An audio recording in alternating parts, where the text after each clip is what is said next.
स्वागत है आपका एक और शानदार वीडियो के अंदर। मैं आशीजन फाइनेंस कोच।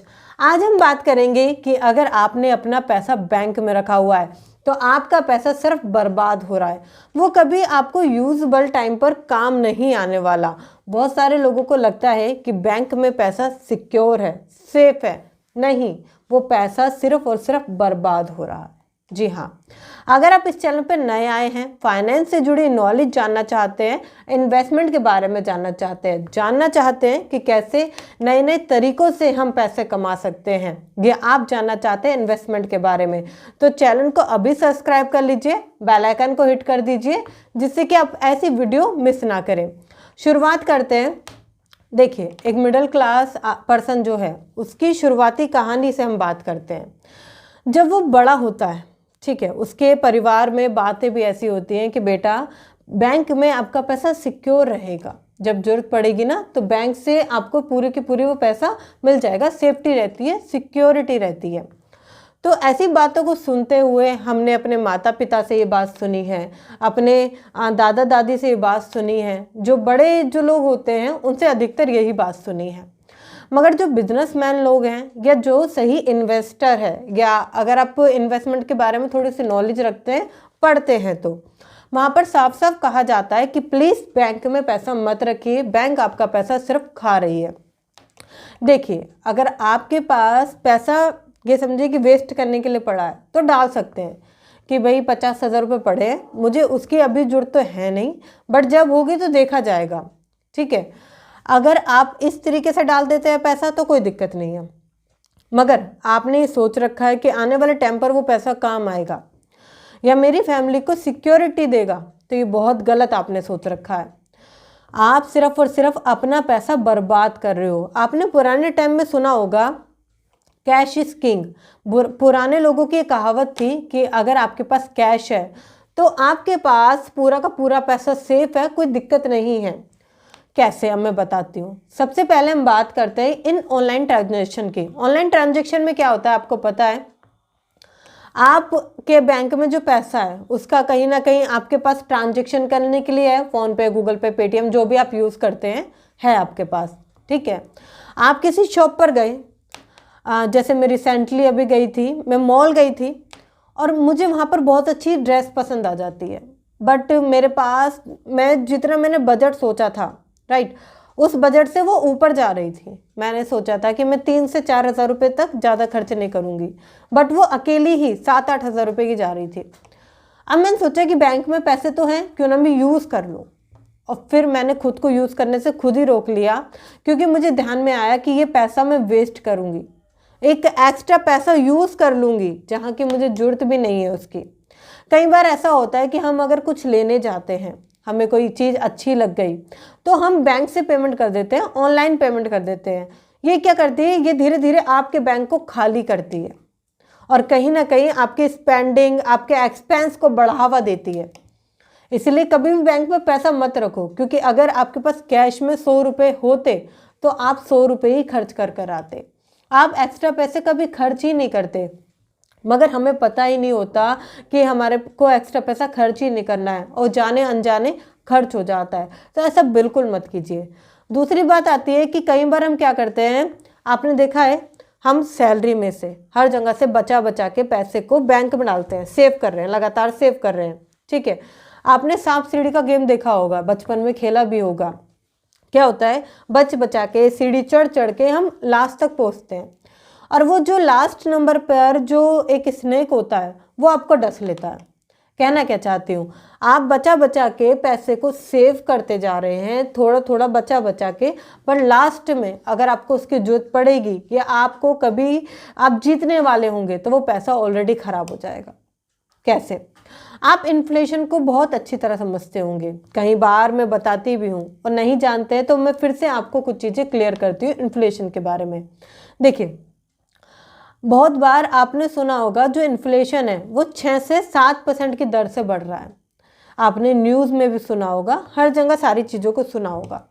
मगर आपको एक बात पता है, ये सिर्फ और सिर्फ झूठ है। एक काली पट्टी है जो आपके आंखों पे बांधी जा रही है सरकार की तरफ से और ये मीडिया की तरफ से, इन सब की वजह से।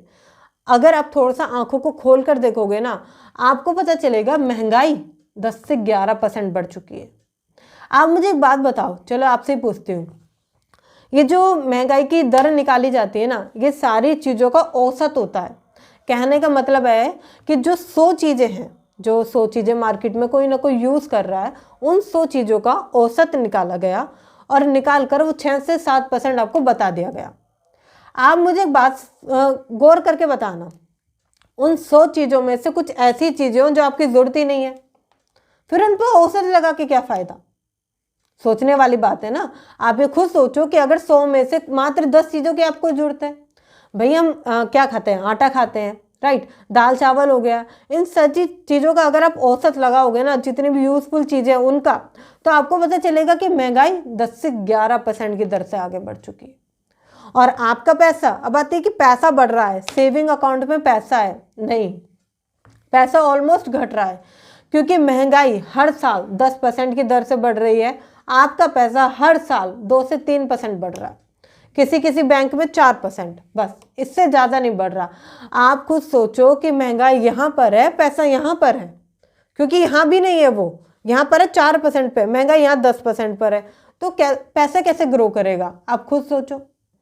आज अगर आप चीज़ों को मैनेज करके भी सारी चीज़ों को देखते हो, तो एक तो एक्सपेंसेस ऊपर से बढ़े हुए हैं, फिर कुछ पैसा अगर आपने बचा लिया है और उसे सेविंग अकाउंट में रख दिया है, तो फिर तो वो खराब ही होने वाला है। एक चीज़ देखो, आज से कुछ टाइम पहले जब कोई चीज़, अगर मैं राशन की बात करती हूँ, आपके घर के सामान की बात करती हूँ, एग्जाम्पल लेती हूँ, कोई भी चीज़ अगर 10,300 की आ रही थी, तो वो अब आएगी 10,700 की, 11,000 रुपये की।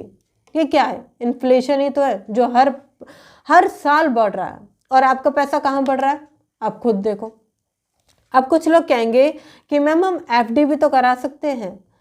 एफडी आप करा सकते हो, बट सेविंग में आपको बिल्कुल पैसा नहीं रखना है। एफडी आप करा सकते हो, एटलीस्ट 10% महंगाई है तो आप 8% पे तो जाओगे, 8 हो गया, 6 हो गया, यहाँ पर तो जाओगे।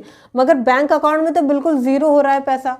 अगर आपने आज वहाँ कुछ भी अमाउंट रखी है, राइट, आपके हिसाब से वो आपकी सेविंग हो सकती है, सिक्योरिटी हो सकती है, बट वो पैसा तो वहाँ खराब हो रहा है ना। आपको जब जरूरत होगी तो वो पैसा काम ही नहीं आएगा। आप ये चीज़ सोचो। आज ये जो मैंने 10% बात करी ना, ये तो वो बात है जो आज जनरल खर्चे हैं हमारे। जैसे कि अभी आपको पता है कि फार्मर प्रोटेस्ट कर रहे हैं अपने लिए, तो ये क्यों कर रहे हैं? क्योंकि उनको भी ये चीज़ कहीं ना कहीं समझ में आ गई है कि जो पैसे की दर है उन्हें बहुत कम मिल रहा है, पैसा जो है वो बहुत कम उन्हें मिल रहा है, दैट्स वाई वो स्ट्रगल कर रहे हैं। ये चीज़ आपको भी समझने की ज़रूरत है कि बैंक में ऑलरेडी आपको जो इंटरेस्ट है वो कम मिल रहा है, इस वजह से आप स्ट्रगल कर रहे हो। क्योंकि कहीं ना कहीं अगर आपकी आंखें नहीं खुली तो समझने वाली बात है कि आप ही का बुरा होने वाला है। जैसे कि अभी हम इस चीज़ को सोच ही नहीं रहे, हम फार्मर के बारे में नहीं सोच रहे, उनकी हेल्प के बारे में नहीं सोच रहे, उनके लिए कुछ भी कदम नहीं उठा रहे, सिर्फ न्यूज़ देख रहे हैं। अगर आप भी ऐसे कर रहे हैं तो बहुत बड़ी दिक्कत कर रहे हैं। आप उनके लिए आवाज़ उठाइए। अगर आपको लगता है कि हाँ हमारे फार्मर कहीं ना कहीं मुसीबत में हैं और कहीं ना कहीं उन्हें सपोर्ट मिलनी चाहिए, ज़रूरत है उन्हें सपोर्ट की, तो उनके लिए आप आवाज़ उठाइए, किसी भी तरीके से उठाइए। अगर आपको लगता है कि उनकी आपकी मदद से उनका कुछ हो सकता है और वो ग्रो कर पाएंगे, क्योंकि अगर किसान नहीं रहे, फार्मर नहीं रहे, तो आप और मैं तो बिल्कुल ही ख़त्म हो जाएंगे। क्योंकि जब खाने को सामान ही नहीं होगा तो हम जिएंगे कैसे, और ये चीज़ें अगर उगेंगी नहीं तो हम आगे बढ़ेंगे कैसे? इसलिए आप उन्हें सपोर्ट कीजिए। बात करते हैं जैसे कि अगर आपने बैंक में पैसा रख रखा है, बैंक भी आपके साथ कमाल का खेल खेलती है, पता है। अगर आप पैसा रखने जाते हो तो बड़ी खुशी खुशी से एक्सेप्ट करती है और सब कुछ बहुत बढ़िया चल रहा होता है, आपको देती है 3 से 4%। बट दूसरी साइड जब आप बैंक से पैसा लेने जाते हो तो क्या होता है, आपके वो कौन कौन से डॉक्यूमेंट्स मांगेगी, ये डॉक्यूमेंट्स वो डॉक्यूमेंट्स, आप हो भी नहीं एलिजिबल या नहीं हो, सारी चीज़ों को देखेगी पैसा देने से पहले। अब क्या करेगी, एक चीज़ और करती है, 12 से 15% का आप पे ब्याज लगाती है। मतलब कि अगर आपको थोड़ा सा और बताऊँ ना इस ब्याज के बारे में तो दिमाग हिल जाएगा। कैसे? आपको पता है एक टाइम पर मैंने स्कूटी ली थी, मेरे पास एक स्कूटी थी, और उसके कमाल की बात बताती हूँ। मैं जब उसकी किस्त पे कर रही थी, इंस्टॉलमेंट दे रही थी, तो मैंने थोड़े टाइम बाद एनालाइज किया कि मुझे पता चला मैं आधे से ज़्यादा तो ब्याज ही देती हूँ, और जो मूलधन होता है वो 500-600 रुपये कट रहा है हर महीने बस। और कुछ टाइम बाद पैसे देने के बाद भी मुझे पता चला कि जो स्कूटी का मूलधन था, प्रिंसिपल अमाउंट था, वो वैसा का वैसा ही था, मैंने अभी तक सिर्फ ब्याज दिया था। तो ये बैंक की बहुत खतरनाक स्ट्रेटजी होती है कि वो ब्याज पहले ले लेती है और मूलधन अभी भी खड़ा होता है, मतलब कि कहीं ना कहीं आप पर पैसा अभी भी बकाया है। आप खुद देखो, एक तरफ आप बैंक में 3 से 4% रख के पैसे को बर्बाद कर रहे हैं, दूसरी तरफ अगर हम लोन ले रहे हैं तो 15 से ऊपर भी चला जाता है परसेंटेज। आप देखो, लोन लेने की जरूरत पड़ जाती है।